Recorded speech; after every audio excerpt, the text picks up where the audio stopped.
Well, folks, there's the base for my CB radio tower. This might be easy for you young bucks to move this stuff from out on the street to your backyard, but for an old out of shade, overweight dude like me, it took me a while. But got them all back here, man. 3,600 pounds. Guy's supposed to be here on Saturday. It's Thursday now, so we'll see if he shows up and gets it going.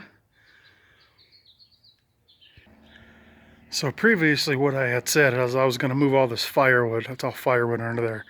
And I was going to put the concrete right there, but I think I've changed my mind. I was going to have it lay down this way.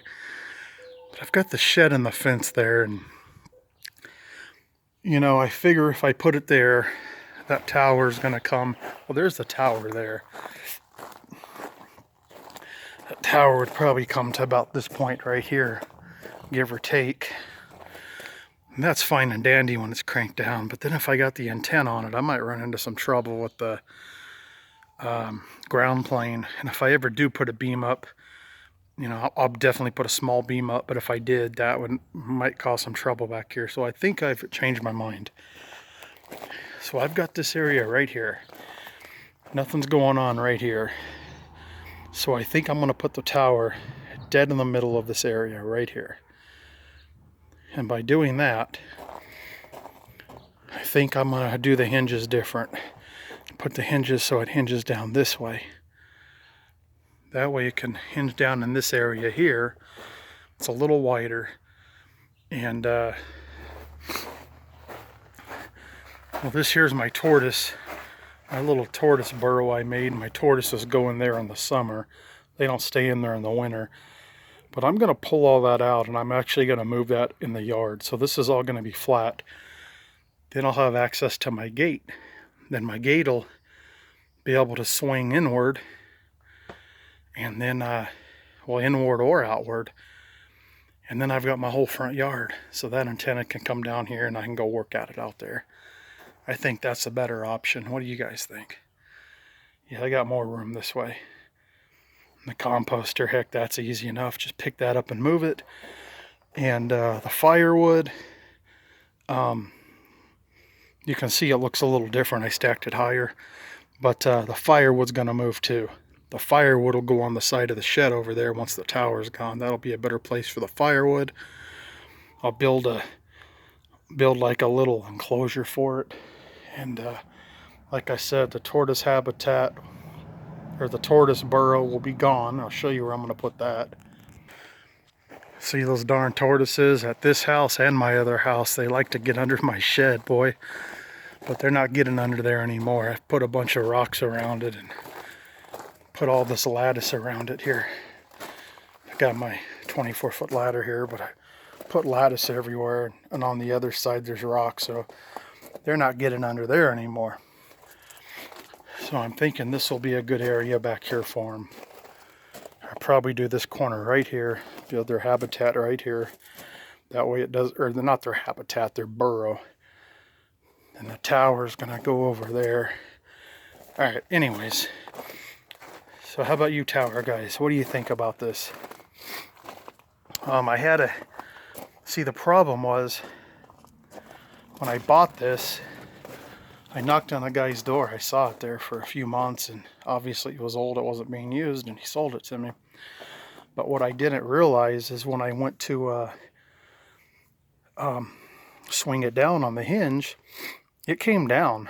But I thought the hinge was moving, and what I didn't realize is the plate was bending. Not this plate, but this plate here. So what actually happened is the big rod they had going, these are new, but the big rod they had going through these hinges, it had all fused over like 20 years. It was rusted solid. And this plate here was actually, out here that much more about. And it had totally bent this plate.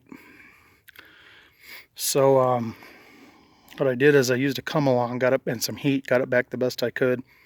I took heat to this old hinge. I took WD-40. I took you could not get it to budge. I've got it over there. I'll show it to you.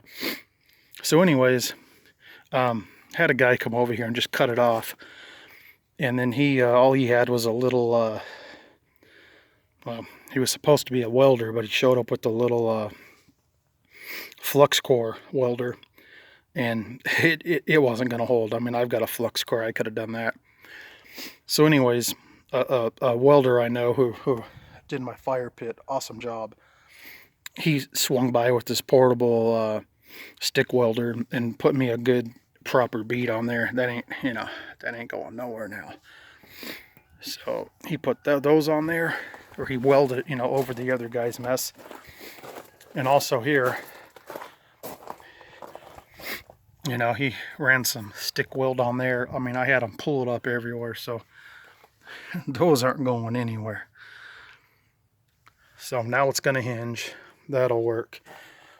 But, this is obviously a homemade tower someone built many of years ago. So I would assume it's homemade because they used pipe lengths of the what is that, gas pipe, or I got a dove over there, or a pigeon making some noise. What is that, gas pipe, black pipe? I don't know, whatever it's called. It's got threads on it, long sections. But whoever did it did a good job. I mean, it's heavy as can be. It's freaking heavy. So anyways, this piece here was bent, so I just put a new piece on there. Just drilled a hole for the cable that was already there. And this is obviously a homemade type crank that was made or maybe utilized from something else. But it looks like it's going to work. You can see how it works. The cable goes up here. And I had to put this new pulley on here. It's let's see, 480 pounds. Yeah, it'll hold that. And it's got a nice big roller in there, and it's replaceable.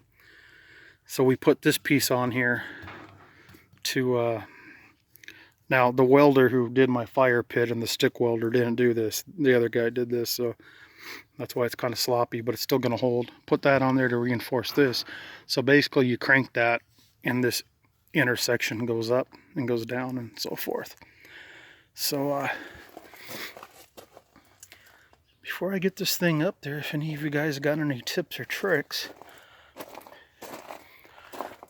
I mean, I'm going to clean all this off with a wire wheel real good. I mean, that's some thick stuff. And then I'll go ahead and hit it with some rust converter, and then I'll paint it.